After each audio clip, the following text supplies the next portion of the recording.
Are you ready? If I can ever figure these out, one of these years I will be. He knows better than to put me in charge of things. Hi, Captain. Bring her up.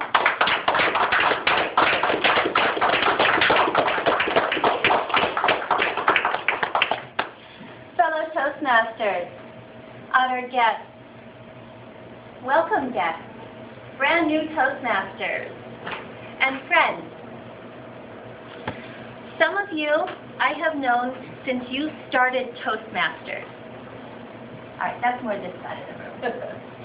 Some of you guys over here have known me since I started Toastmasters.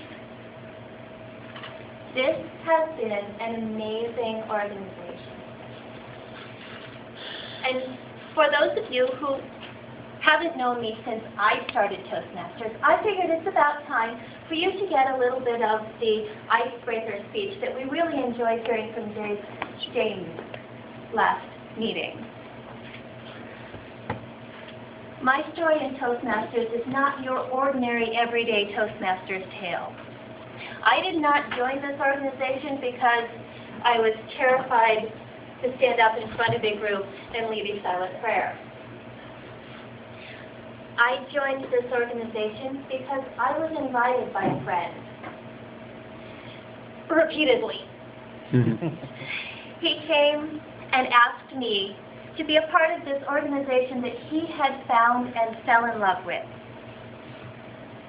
Many years before that, I had convinced him to join an organization that I had found and fell in love with, called the Junior Chamber of Commerce. So we had fun, adventures in JC. I moved away, and I didn't see my friend for 10 years.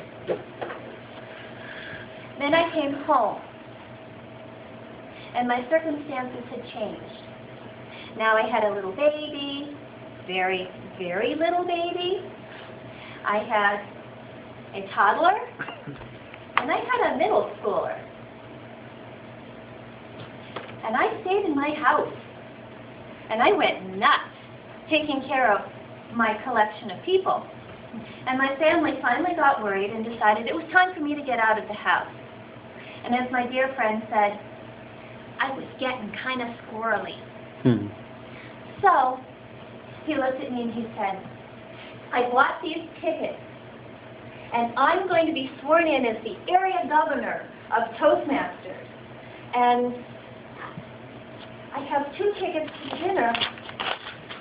The girl he was supposed to go with wasn't going to be going with him. They kind of split.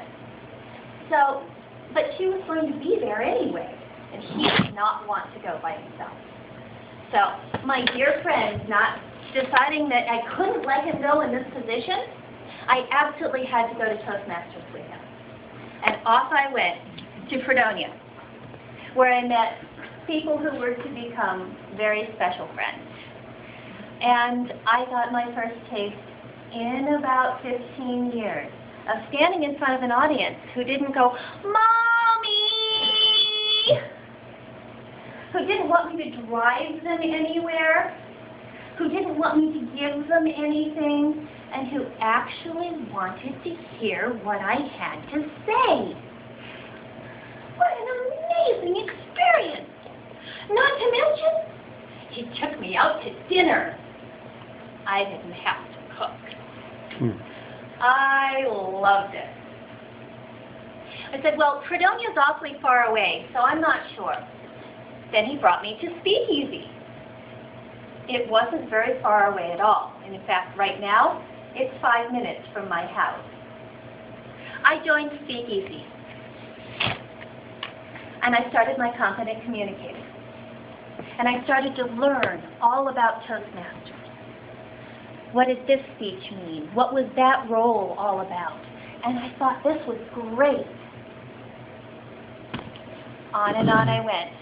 Oh, if I give 6 speeches, I'm eligible to compete in the international contest. Okay, so how long will it take me to give 6 speeches? I got my 6 in. I said, well, there's a story I want to tell, but I don't want to tell it as the contest story before my club finds out what's going on. Now, when I went into this club, I was very, very careful about the information I gave them. I told them about that little baby who was now about 1.5 years old. And I told them about the 2 kids. But what I didn't mention was their father. So nobody really knew what was going on in my house until I stood up and I gave my 10th speech. Now I have to first say thank you to the gentleman who invited me into Toastmasters, who lit the spark of excitement and adventure for me. And I want to say thank you, Mr. Marquette, because for me, you are a candlelighter. And he hates this phrasing, but it's all his fault.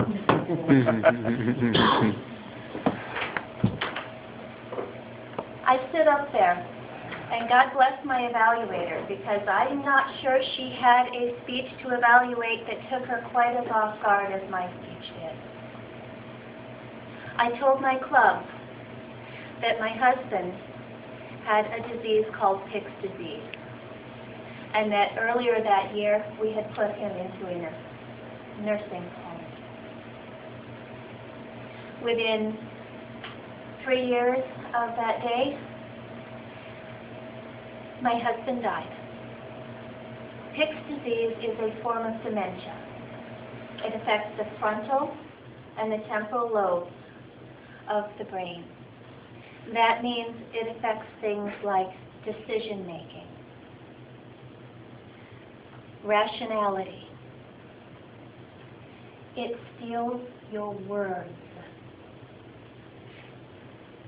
It steals your memories. And then it goes on like your average dementia. And you end up like an Alzheimer's patient, forgetting everyone and everything around you. My club didn't have any idea what to say to me that day. And there were not very many dry eyes in the house. No one but Mark had a clue.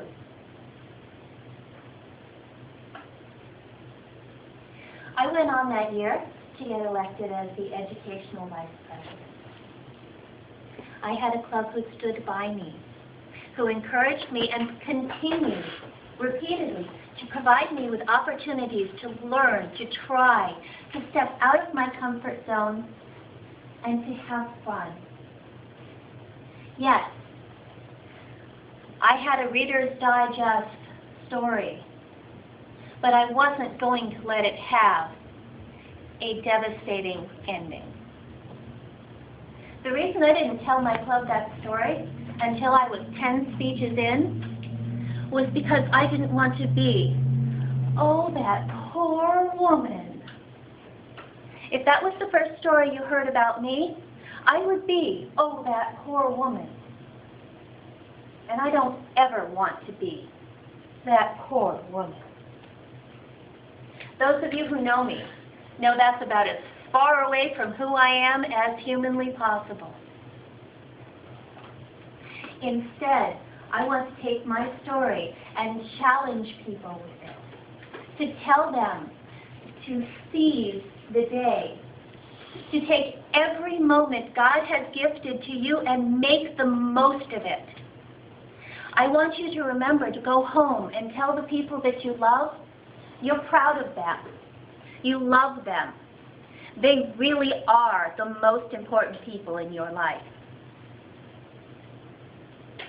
And once you've done that, it's time to turn around. We have an amazing year we're starting now in Toastmasters, and I am never going to be that poor woman. Instead, you're going to let me be your president, and I am truly honored. I am absolutely delighted, and I want you to see the little candles on your table. I want everyone to take one of those candles home. Those candles are for you to give to someone else. Because Toastmasters, you joined this organization for a reason. And that reason is because someone personally invited you, like Mark invited me. My challenge is to take that candle and give it to someone else and invite them to come to one of our upcoming Toastmasters meetings. I want you to share the spark of Toastmasters that Mark shared with me, because when we have that spark, it can grow into a flame, into a fire, into the passion that many of us feel for this amazing organization. I am blessed by wonderful friends, and I challenge you. I want to see these candles again in someone else's hands. Share the spark, fellow Toastmasters. Sir?